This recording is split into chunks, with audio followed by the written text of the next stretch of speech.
एक गांव में रामलाल नाम का एक बूढ़ा आदमी अपने 4 बेटों और 4 बहुओं के साथ एक बहुत बड़े घर में रहता था। रामलाल के तीनों बड़े बेटे और बहुएं रामलाल की बिल्कुल भी इज्जत नहीं करते थे। बस उसका छोटा बेटा मनोहर और बहू रज्जो ही सेवा और इज्जत करते थे। एक दिन रामलाल की तबीयत बहुत बिगड़ जाती है।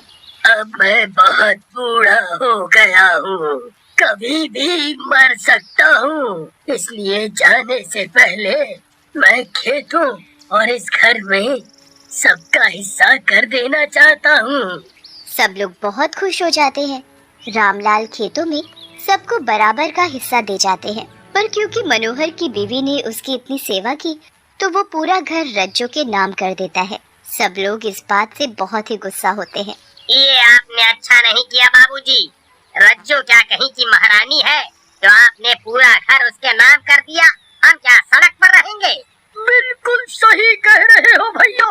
अरे इनको तो बस मनोहर और रज्जो ही देखते हैं, हम तो जैसे कहीं कूड़े में से आए हैं। तुम लोग लड़ो मत, मैंने तुम तीनों के नाम भी एक एक मकान कर दिया है। वो छोटे छोटे से झोपड़ी जैसे घर हमको नहीं चाहिए।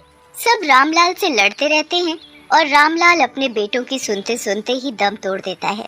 रामलाल के मरते ही तीनों भाई मिलकर मनोहर, उसकी बीवी रज्जो और उनके 2 साल के बेटे पिंकू को घर से निकाल देते हैं। ऐसे मत करो भैया, हम कहाँ रहेंगे? बताओ, आप हमें थोड़ी सी जगह दे दो, हम उसी में रह लेंगे। चाल निकल यहाँ से और दोबारा कभी अपनी शक्ल भी मत दिखाइयो, समझा? मनोहर और रज्जो रोते रोते वहाँ से चले जाते हैं। उनके पास रहने का कोई ठिकाना नहीं होता, इसलिए वो रहने के लिए एक छोटी सी झोपड़ी बना लेते हैं। अजी, अब हम क्या करेंगे? चिंता मत करो रज्जो, भगवान कोई ना कोई रास्ता जरूर निकाल देंगे। अगली सुबह मनोहर अपने हिस्से के खेतों में काम करने जाता है तो उसके तीनों भाई उसे इतना मारते हैं कि उसके हाथ पैर की हड्डी ही टूट जाती है और वो अपाहिज हो जाता है। मनोहर लड़खड़ाता हुआ घर पहुंचता है। हे भगवान, ये क्या हुआ आपको? आपको इतनी चोट कैसे लग गई? जब मैं खेतों में काम करने गया तो तीनों भाइयों ने मिलकर मुझे खूब मारा और मुझे वहाँ से भगा दिया। हे भगवान, कोई अपने सगे भाई के साथ ऐसा कैसे कर सकता है? मैं अभी इनसे जाकर बात करती हूँ। ये हमारे हक की जमीन हमसे नहीं छीन सकते। अरे जाने दो रज्जो, जाने दो। रज्जो मनोहर की एक नहीं सुनती और गुस्से में सबसे बात करने उनके घर पहुँच जाती है। भैया, आप हमारे साथ ऐसा नहीं कर सकते। आपने इनको इतना मारा कि जिंदगी भर के लिए वो अपाहिज हो गए हैं। अगर आपने अब कभी इनको हाथ लगाए तो मैं थाने में जाकर शिकायत कर दूंगी। ओहो, तो तेरी जुबान भी चलने लगी? तुझे तो हम देख लेंगे, बड़ी आई थाने जाने वाली। रज्जो वापस घर आ जाती है। मनोहर, रज्जो और उनका छोटा सा बेटा पिंकू उस छोटे से झोपड़े में बड़ी मुश्किल से रह पा रहे होते हैं। उनके पास ना तो खेती करने के लिए जमीन होती है और ना रहने के लिए। बेचारे भूखे प्यासे दिन गुजार रहे होते हैं। आपके भाइयों ने आपको मारा था, पर वो मेरा कुछ नहीं बिगाड़ पाएंगे, इसलिए कल से खेतों में काम करने आपकी जगह मैं जाऊंगी। नहीं रज्जो, वो लोग इस वक्त पैसों के लालच में पागल हुए पड़े हैं, तुम वहाँ मत जाना। अजी, हम तो भूखे रह लेंगे, पर मैं पिंकू को ऐसे भूखे नहीं रख सकती। मुझे कल खेतों में जाना ही पड़ेगा। अगली सुबह रज्जो खेतों में काम करने जाती है। ये देखो भैया, रज्जो खेतों में काम कर रही है। मनोहर के हाथ पैर तो हमने तोड़ दिए, पर अगर इसके साथ ऐसा किया तो ये थाने चली जाएगी। इसका तो कुछ और ही करना पड़ेगा। एक काम करते हैं, इसको अभी काम करने देते हैं, 2-4 दिन बाद मौका देखते ही हम इसे मार कर यहीं गाड़ देंगे। बस फिर कुछ दिन बाद तीनों भाई मौका देखकर रज्जो को मारकर उसी के खेत में दफना देते हैं और वहाँ से चले जाते हैं। उनके जाते ही रज्जो एक चुड़ैल के रूप में जमीन से बाहर आ जाती है। नहीं छोड़ूंगी किसी को, एक एक से बदला लूंगी, सबको मार डालूंगी। मनोहर रज्जो का इंतजार करता रहता है। पूरी रात निकल जाती है पर रज्जो घर वापस नहीं आती। कहाँ गई रज्जो? वो इतनी देर तो कभी नहीं लगाती थी, कहीं उसे कुछ हो तो नहीं गया? अपाहिज मनोहर पिंकू को गोद में लिए रज्जो को ढूंढने चल देता है और पूरे गांव में ढूंढने लगता है, पर रज्जो का कहीं पता नहीं चलता।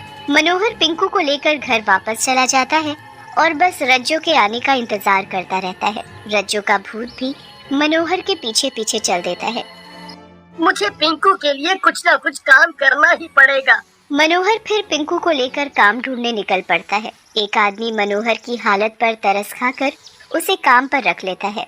रज्जू वहीं खड़ी होती है और उसे अपने पति को ऐसे काम करते देख बहुत दुख होता है। देखो, यहाँ तुम्हें गेहूं की सफाई करनी होगी और कितने बोरे रोज बाहर जा रहे हैं, उनका हिसाब रखना होगा। मन लगा कर काम करना और अपने बच्चे को यहीं साथ में जो कमरा बना हुआ है उसमें सुला दिया करना, ताकि तुम काम भी कर लो और वो तुम्हारे आसपास भी रहे। मैं आपको ऐसी हालत में काम नहीं करने दूंगी। मैं खुद जाकर खेती करूंगी और आपको आपका हक दिलाकर रखूंगी। मनोहर पिंकू को सुलाकर काम करने चला जाता है। उसके बाद रज्जो भी खेती करने चल देती है और बीच बीच में आकर अपने बच्चे का भी पूरा ध्यान रखती है। रज्जो पूरे दिन मेहनत करके वो पूरी जमीन में हल जोत देती है। रज्जो फिर मनोहर के तीनों भाइयों की जमीन पर देखने जाती है कि वहाँ क्या हो रहा है। अच्छा, तो यहाँ पूरी मेहनत से जमीन को जोता जा रहा है, पर मैं कुछ भी नहीं होने दूंगी। अगले दिन फिर रज्जो अपनी जमीन में बीज बो देती है और बाकी सबको देखने जाती है। तीनों भाई अपनी अपनी जमीन में बीज बोकर उसमें अच्छे से पानी डाल देते हैं। रज्जो वहाँ खड़ी सब देख रही होती है। कर लो जो करना है कर लो, पर मेरे होते हुए तुम्हारे खेत में एक भी अनाज का दाना नहीं बचेगा। सब अपने अपने घर चले जाते हैं। उसके बाद तीनों भाई रोज अपने अपने खेतों में पानी देते हैं। उनके जाते ही रज्जो सारा पानी अपने खेतों की तरफ मोड़ देती है और बस रज्जो के खेतों को ही पानी मिल पाता है। कुछ दिन बाद रज्जो की जमीन पर अनाज उगने लगता है, पर बाकी सबकी जमीन जैसी की तैसी होती है। इतने दिन हो गए पर जमीन से एक अंकुर नहीं फूटा। चलो चलकर अपने दोनों भाइयों के खेतों में जाकर देखता हूँ। सबसे बड़ा भाई फिर अपने दोनों छोटे भाइयों के खेतों में जाकर देखता है, पर बाकी दोनों भी इस बात से परेशान होते हैं कि उनके खेत में भी कोई अनाज नहीं उग रहा। बहुत दिन निकल जाते हैं और फिर जाकर तीनों भाइयों के खेतों में फसल उगना शुरू होती है। दूसरी तरफ रज्जो के खेत भी खुशी से लहरा रहे होते हैं। एक दिन तीनों भाई रज्जो और मनोहर की जमीन के पास से गुजर रहे होते हैं तो उनकी नजर लहराते खेतों पर पड़ती है। ये क्या, इस खेत में फसल कैसे उग सकती है? अरे, यहाँ कब और कौन खेती करने आता था? हमने तो कभी किसी को देखा ही नहीं। मनोहर तो किसी दुकान में काम करता है और वैसे भी वो अपाहिज खेती करने लायक नहीं है। अरे भैया, मुझे लगता है ये सब भगवान की कृपा है। हमें क्या, हमें तो बिना मेहनत के इतना सारा अनाज मुफ्त में मिल जाएगा, और क्या चाहिए? सही बात है। तीनों भाई बड़े खुश हो जाते हैं कि मनोहर और रज्जो के खेतों का अनाज भी उनको मिल जाएगा। कुछ महीनों बाद फसल पक जाती है, पर फिर एक रात रज्जो तीनों के खेतों में एक एक करके जाती है और वहाँ आग लगा देती है। तीनों भाई सर पकड़कर रोने लगते हैं। हाय हाय हाय, ये हमारे साथ क्या हो गया? सारी मेहनत बर्बाद हो गई रे। फिर तीनों मनोहर के खेतों में जाकर देखते हैं कि उसके खेतों में पकी हुई फसल लहरा रही है। समझ नहीं आ रहा भाइयों कि मनोहर के खेतों को कुछ क्यों नहीं हुआ। चलो इस फसल को बेचकर ही पैसे कमा लेते हैं। तभी रज्जो वहाँ खड़ी होती है।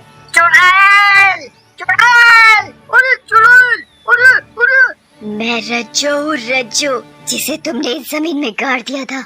मैंने ही तुम्हारी फसल में आग लगाई है और मैं कभी तुम्हारे खेतों में अनाज नहीं उगने दूंगी। जैसे मेरे पति और मेरा बच्चा जिंदगी जी रहे हैं, तुम भी वैसे ही जियोगे। और हाँ, ये हमारे खेत हैं। इस फसल को मैंने मेहनत से उगाया है, तो इसे बेचने के बारे में तो दूर की बात है, कभी हाथ लगाने के बारे में भी सोचा तो सबको यहीं जिंदा गाड़ दूंगी। अरे अरे, हमें छोड़ दो रज्जो, हमें माफ कर दो। हम तुम्हारे खेतों को कभी हाथ नहीं लगाएंगे। तुम जो बोलोगी हम वो करेंगे। तो हमारे हक की जमीन और घर हमें वापस चाहिए। हम सब दे देंगे। हम आज ही मनोहर के पास जाकर उसे सब दे देंगे, सब दे देंगे। उसके बाद वो सब एक पंडित को लेकर उस जगह जाते हैं जहाँ रज्जो को जमीन में गाड़ा था। पंडित जी उस जगह पूजा करते हैं जिससे रज्जो की आत्मा को शांति मिल जाती है और वो गायब हो जाती है।